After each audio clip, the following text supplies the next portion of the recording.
Hello, everyone, and welcome to another episode of the Unicorn Trajectory podcast. Our guest today is Dr. Yonghun Lim, Principal Academic of Product Design at Bournemouth University.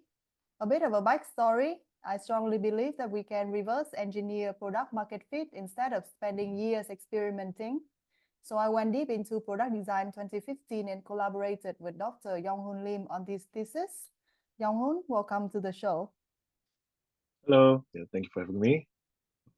Can you please introduce yourself and your background to the audience? Sure. Hello, everyone. My name is Dr. Yonghun Lim, and you can just simply call me Yong or Yonghun. That's totally fine. And I am an academic at Bournemouth University, particularly teaching product design and industrial design, and also deputy head of Department of Design and Engineering department. And my expertise is actually, even though I'm teaching the particular product and industrial design subjects, my expertise is in human-centered design and psychosocial aspects, psychosocial inclusivity in design. So basically, how can make design of product, service, or environment more inclusive by using psychosocial aspects, which could be emotional, cognitive, or value, social factors, which are more like intangible factors of design. I think that's it. Yeah. Thank you. All right, let's No get worries. into helping startup founders to design products millions of customers will love. Yonghun, so what is Yeah. design thinking? What is design thinking? Okay, that's a really good question. I didn't expect that one. But all right, I think design thinking is more like a human-centric approach. So when you do whatever things, so when you design a product or when you start your business, it is more like creative thinking, creative way of thinking. So how can you achieve your goal more effectively and easily? So I think that's the kind of broad definition of the design thinking. But I believe that we can discuss more deeply in the maybe next questions. Yes, so how does design Mm. thinking apply to product development? Mm. So basically, there are several terms actually regarding the design thinking or design process or human-centered design approach. They all have slightly different forms, but I believe that what they are talking about is quite similar. So spend significant time at the beginning to understand the users and its context to identify their needs and desires to design and make the more like user-friendly outcomes. I try, if you just notice that I try to avoid the word product here because the definition of a product can be interpreted slightly differently according to the field or people. So I'm gonna keep using the word maybe outcome or goal. So yeah, anyway.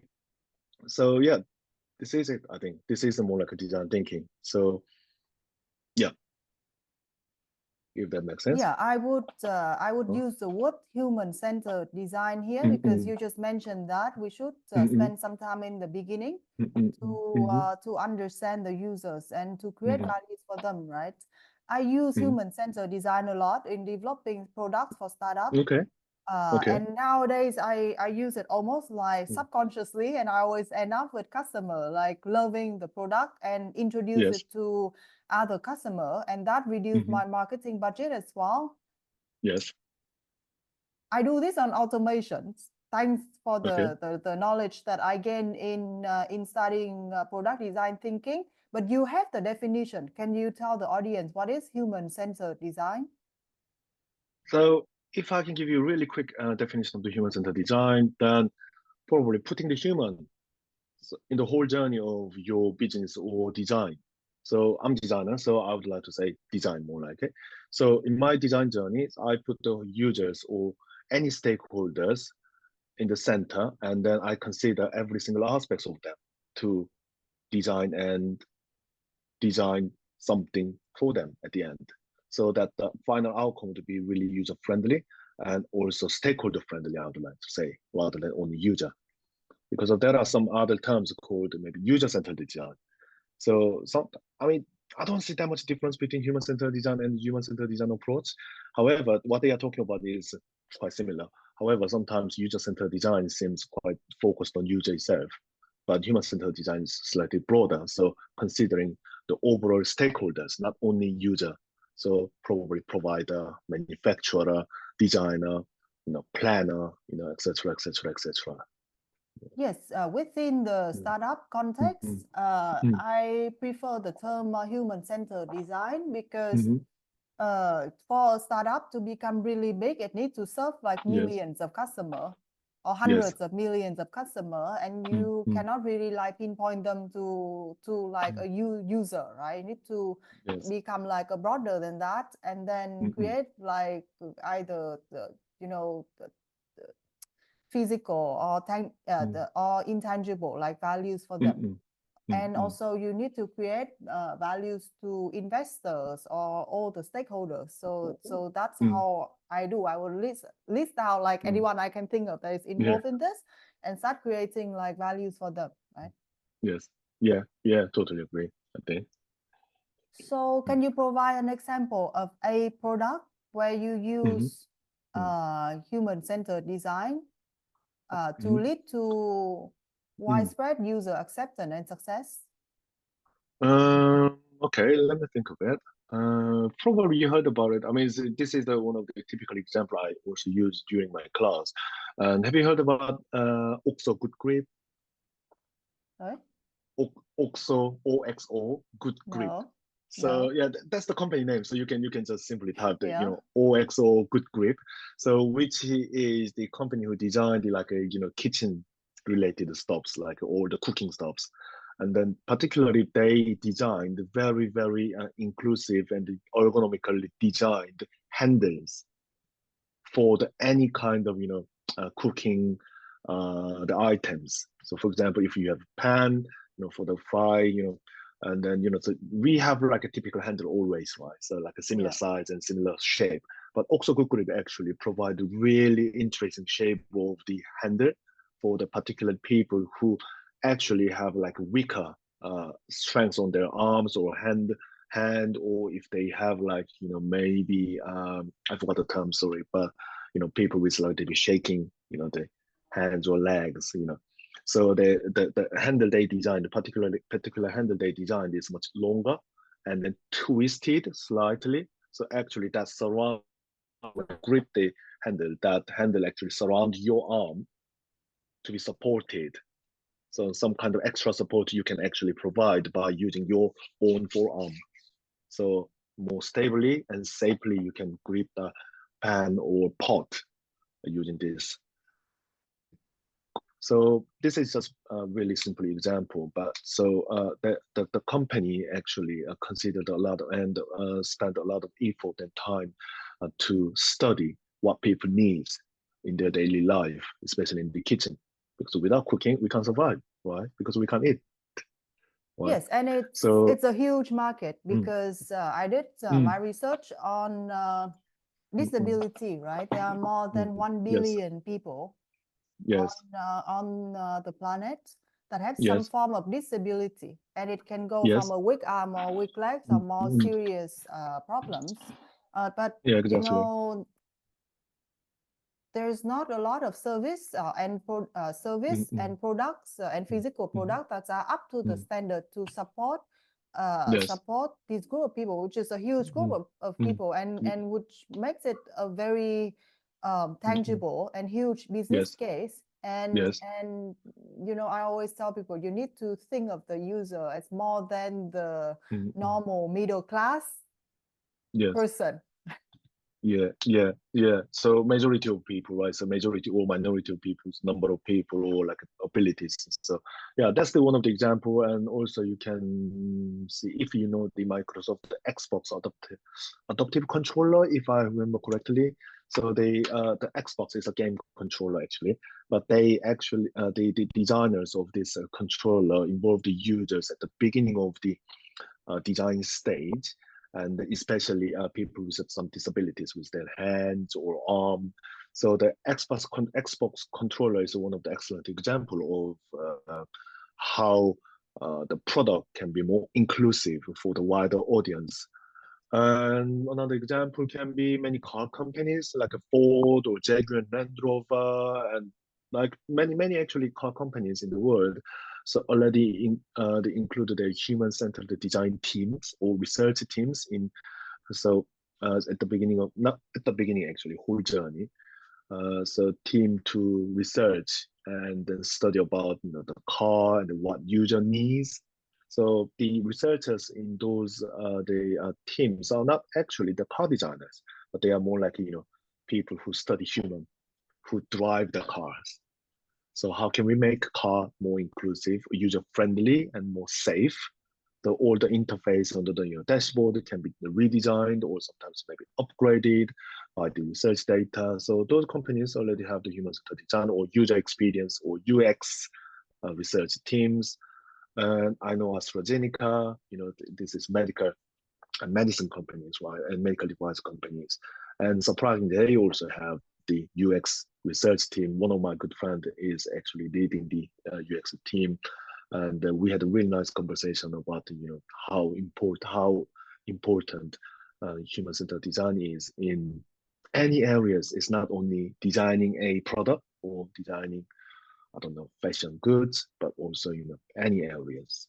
So I think there are plenty of examples if you have a look, Liv. Yeah, I hear you. And from my side, like, I was in real estate technology before, and we created a portfolio of branded residents. So I went into human-centered design and started designing an environment that is psychologically comfortable for children, adults, executive, old people, young people to live in. And I went into, like even the color of the paint on the walls, like which color of the paint that will make people comfortable and relaxed and restful, but still feel fresh when they are in the house. And it goes into, how to design furniture so it's modular and it's safe for kids. And also all the facilities in the buildings. There are some facilities that are more for social purpose, like the co-working space, and also there's like an event curriculum for different audience, like for the kids, for the families, but also to introduce like business and professional people to each other. So for me, it was a full like 360 who lives in this building, who I want to be in this building, and then we designed the apartments and the activities in the building, like around them. And that concept was very successful, and we didn't have to spend any marketing budget because people come there to live, they love the experience, and they introduce it to other guests.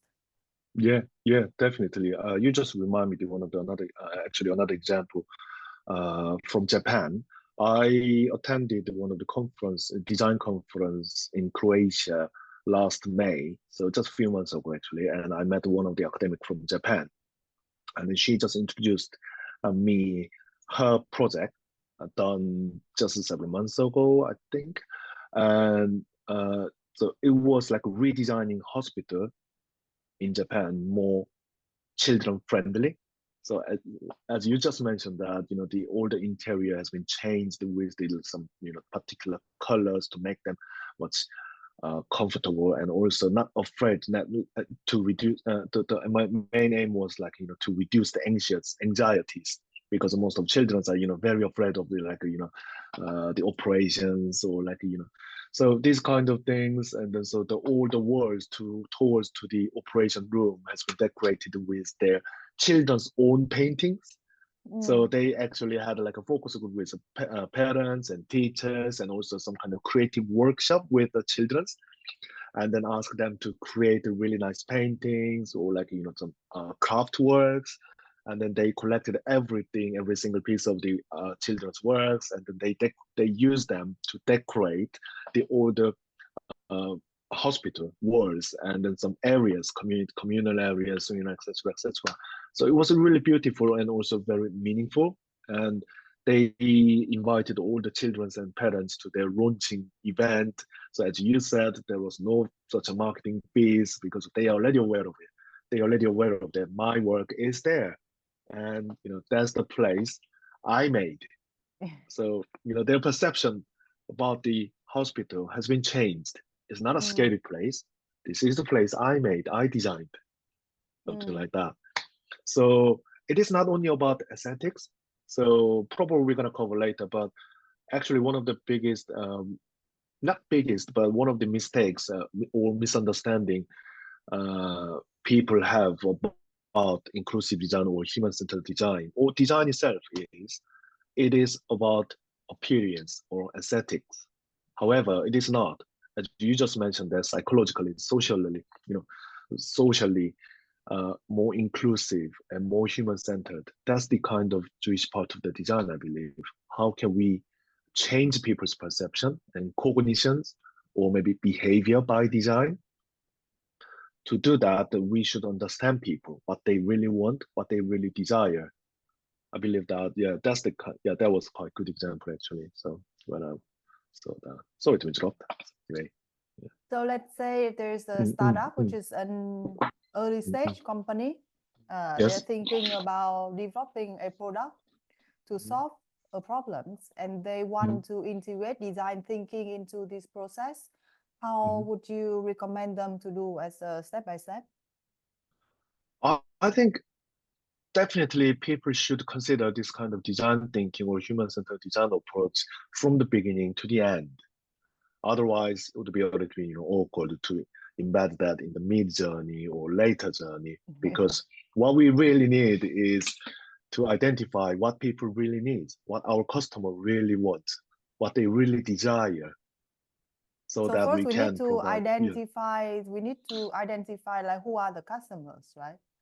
What the customers, what they want exactly, and what's the problem. So we should kind of, if you remember, Skye, so design process model, so launched by Design Council in the UK, shows the like a double diamond model, right? So it's like a divergent stage. So at the beginning, we should explore the area, including users. So what they really want, what's the problem, what stopped them to do, what stopped them to buy, or what stop them to use particular product or design, whatever. So if you see the design thinking model, there are actually some nice process. So I would recommend maybe people search the design thinking and design process model on Google. You can simply find the famous models, see what they are actually. So from the mindset perspective, how this process changed how I think about product design. It's back in the days, I would look into like an industry, for example, like banking, and I can see that, okay, there's no digital bank that serve my needs. So I should design a digital bank and take it to market. It's a straight line, and then I will figure out like how to make it resonate with more people like later. But through the divergent thinking in the design process, I learned to slow myself down a bit. And actually, you said there are a few process, right? Okay, so first I will go and talk to 100 people and see, okay, exactly what is the problem with the current traditional bank that affects them. And then after a while, I will go and do some personas. And personas, okay, so how does the traditional banking affects or doesn't really work for older citizens or younger citizens or students or men or women or all kind of different groups of people. And then from there, I actually have a better thesis on what should be the prototype, right? And it's very interesting. Yeah, because what I come out of is actually not a full-fledged digital bank, but just a very basic, like digital bank that just serve the majority of people well and let them like deposit cash like and do like simple savings in a few minutes. Versus like in the beginning, I was like, okay, I'm gonna do like a digital bank, like so cool, like 100 features, like for Skye. Yeah. Okay. Okay. So sorry. Was the question? No, wasn't that No, that question, wasn't right? the question. I So was yeah, reflecting on Sorry. your. I was True. Yeah. reflecting No, true. on your thinking, No, right? no, true. Yeah. That's all. I just double checked. Yeah, exactly. So yeah. So double diamond. I mean the design process. I mean double diamond process. The four the phases. Like if I remember correctly, discover, define, develop, and deliver. So, it's more like a divergent and convergent, divergent, convergent. We explore and conform, explore, conform, explore, conform. Then finally, we deliver the final outcome. Right? And I think this is a really, really general idea, but I think this always applies to any kind of project. So yeah, definitely. And the persona you just mentioned is really one of the really good method, I believe. But also there are other human-centered design method anyone can use. So I would recommend have a look at it is academic paper, but this paper provides really good list of the design method. So you can utilize design. I mentioned the design method, but it is not only the method to use design a product. Of course, this is more like research method, so or activity kind, so people can utilize it to figure it out what's going on and what user really needs, customer really needs and desire, and how can we make things better with them. So yeah, the paper is called "What is Human-Centered Design?" So the author is Professor Joseph Giacomin. So he was from Brunel University, and he used to work with Skye Nguyen Landrover quite a lot about the human-centered design. So it's quite big name actually in the human-centered design area. So yeah, if you want have a look at what kind of design method the human-centered design method are available, and then how can we use. So this paper will provide really brief and good overview of them. Yeah, human-centered design. It's almost like my secret weapon in in building companies like nowadays, because it just saves so much True. time and resources down the line, and confusions Yes. as well. Yeah. I mean, if I can give you another example of the human-centered design embedded in the startup company, is that one of my actually students who so he has been with me 4 years. He just graduated from the product design futures course, which is very close to the industrial design course. And he made a really good job in his final year project, which is called Huga.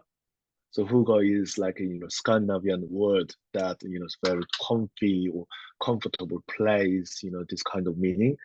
So and what he did was design. He designed a modular house for people who need to take care of their beloved ones at home. So in the UK, actually, the carrying cost is really, really high. And so it's sometimes, people can't afford it. And also another problem is more like a psychological and social issue is that they don't want to send their families, like older people, like their parents or like grandparents. They don't want to send them too far away from their actual house. But sometimes they don't have choice because they don't have enough space or they don't have enough like capacity or etc etc. So he designed this modular house for the customers and who want to keep their beloved one at their home, because most of the UK housings have the back garden, and most of people actually are not utilizing back garden well. So people the people who want this, customers, they designed what they want through the company, and the company build the modular house for them and then deliver it to the house. And then using the crane, they just install the house there. And then their beloved one can live there independently, but also just back garden, so it's quite close to their family members. They don't lose the bonding, but they also have independent life there with really low cost. So he built a really nice the business model as well. It was not just blue sky idea. Actually, he already interviewed more than 30 people, if I remember correctly. So from like healthcare sectors or caring nursing areas, architects companies, and also the people from government officials, so that he checked all the regulations and all the installation, all the manufacturing material that might be used, and also people's awareness as well. So the over 30 people was the expert he contacted, and then he discussed, but also more than probably tens of people for the survey to get what they need and what they want, what's their preferences. So the project itself was really, really successful. So the work was selected for the new designers at the end, and then later, after graduated, he submitted that his project to the particular funding scheme, and then he got the award. He got the award. So he It awarded sounds like like a five good. different. It sounds like a good Yes, business yeah, case to me as well, because I told you exactly, like I yeah. went into Mm-mm. um I went into the rabbit Mm-mm. hole of Yes. studying Mm-mm. disabilities and aging. Mm-mm. It's one part of it. Mm. Mm-mm. It's Yeah. not exclusive of Yeah. disabilities, right? Because you're losing your Yeah. abilities like over time, and Yes. it's a Yeah. huge like economic problems for countries and families Mm-mm. and emotional problem and Exactly. Yeah. functionality problems and a lot of problems, Exactly. and it's Yeah. that company, if he does it well, Mm-mm. it's gonna Mm-mm. fly. Yeah, exactly. And the student actually, not student Yeah, anymore. Actually, his name is Max Basins, yeah. and he just launched his own company. So he's now startup person. So he just launched his company called Huga. So it's the same name as his project. So based on the funding, and then he also applied to another funding from the Innovate UK. So he was awarded. So he got the two fundings already, and then he applied another funding now. So he was shortlisted. So hopefully he got the triple crowns. But at least he now is running his own company based on his project, which was heavily based on human-centered approach. So that's why actually I brought this one as an example. So it's a good example of the startup company actually started from the started with the human-centered design approach and successfully settled. I can't say settled yet because it's a still early stage, but he just he is doing great job, and he also said that this was because of the human-centered approach he took, that every single aspect of his project business, and then he didn't miss any important key stakeholders because of the so the project itself has a very strong foundation and a lot of potential as well.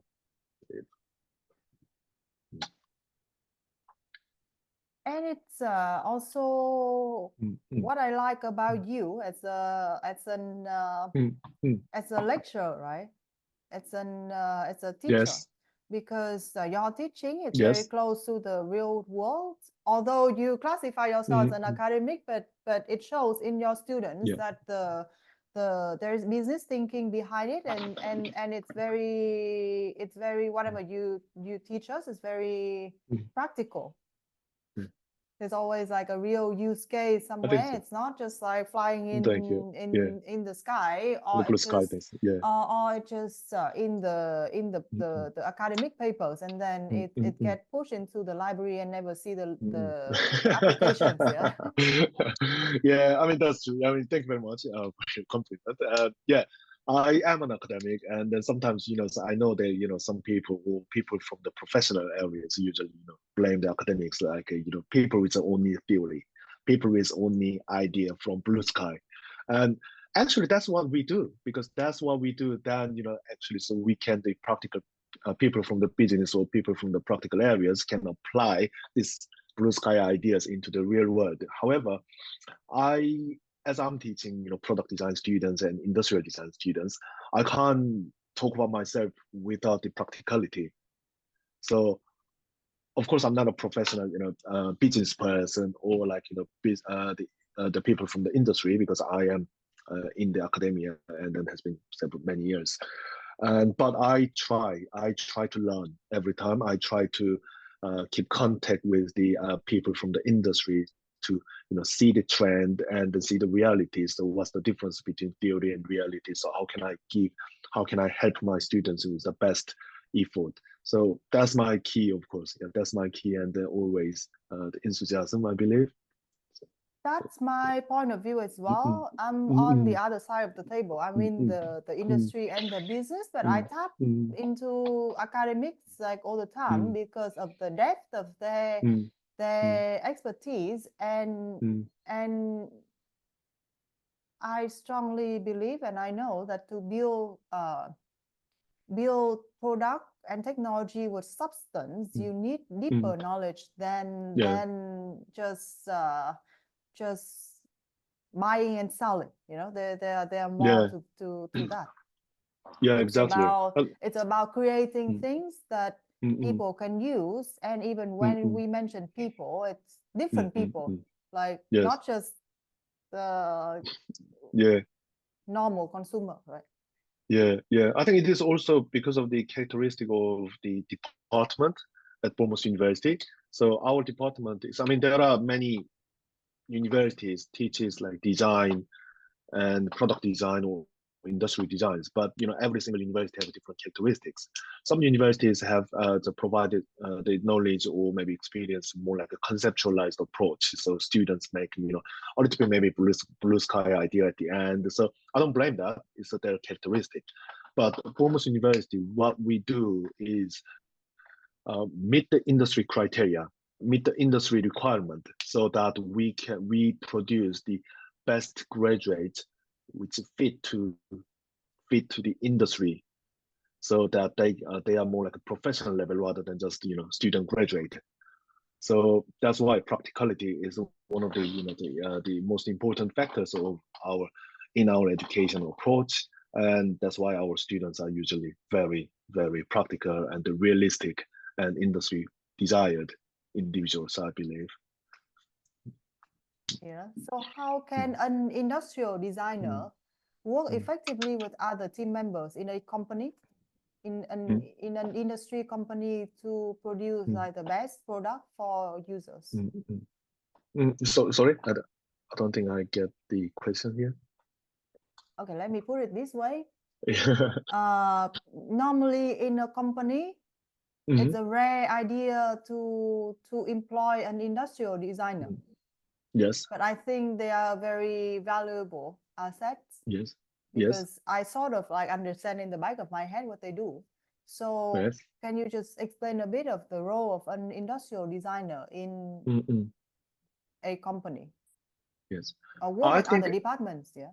Yeah, definitely. I mean, industrial design, sorry, industrial designer or product designers, I think they are mostly they are usually a good communicator, and they should be actually. They can't just sit in the desk and then draw some sketches, make some sketches, and then build some prototype. And this is my design. They can't do that.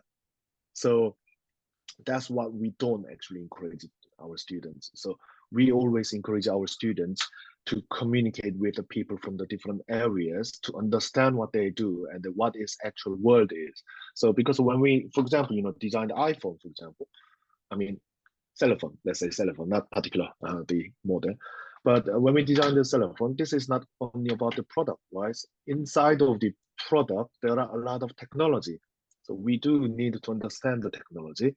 So even though I'm a designer for the outside surface design, but I have to understand the technology at least. So I don't need to know how to create the technology, but at least I need to understand so that I can design something realistic. Otherwise, I design something really, really nice, beautiful design, then send it to the engineers, and the engineers say, no, it's impossible. Get back. return, and then I design again, return, return. That's the time consuming actually, isn't it? So it is very important for the industrial designers or product designers to understand the overall process and then different knowledge set. So, and also business, they should understand some bit of business. Otherwise, they design something and this is maybe 10,000 pounds. Who buys?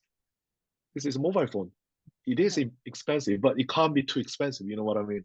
So we have to understand, we as a designer should understand various stakeholders and colleagues from different areas. And that's what we do here, actually, at Bournemouth University. So the product design students, even though it is design, and they learned electronics, and so they can actually build some electronic or part of the product themselves. And then they do learn the math, they do learn some engineering, they do learn the business module to have a holistic point of view of the industry rather than just the area they are in, so that our students are kind of really good communicator within the company. That's what many actually companies actually appreciated our the courses. That's what we call actually design leadership. So this is a kind of not really new term, but it's kind of fairly latest term. So designer should be a good communicator to lead different people from different areas. So it is also based on design thinking. Yeah, and just to sort of wrap up the conversations, I think design thinking, it's an excellent tool, so excellent way to put intentionality behind business and make sure that the success rate is higher for both the companies, but also to cater to the needs of the end users. I think so. Yeah, definitely. And I think that probably what you just said is aligned with the common misunderstanding of the human-centered design or design thinking. So which is some people think that design thinking, human-centered design is time consuming. Why we need to spend the money and time to identify these old things, because we already know our customers. But I think that's the kind of misunderstanding. So it is time consuming sometimes, yes, because you need to spend a significant time to understand the people and the overall context. However, I believe that if you spend a good time to figure that out clearly, and then later you don't waste of any time actually, because you already have a good understanding and good perspective of the area and people. So you don't have to waste of time at the end. So the project will go just smoothly, hopefully, of course. Yeah, of course, not anything can be happen, but that's the thing. However, you don't have a really good understanding or good research about human or like any stakeholders or areas you are aiming. Then later, at any stage, you may face the challenges every time. That's Worst case, you have to go statistically, back. yeah. Statistically, Sorry, 42% of startups company Yeah. dies because Yes. they design a product that nobody needs. That's That's the like really good point. nearly That's a nearly really half good of point. the numbers of companies. Yeah. So Exactly. this is like Exactly. a strong business case for design thinking. Yeah, definitely. Yeah.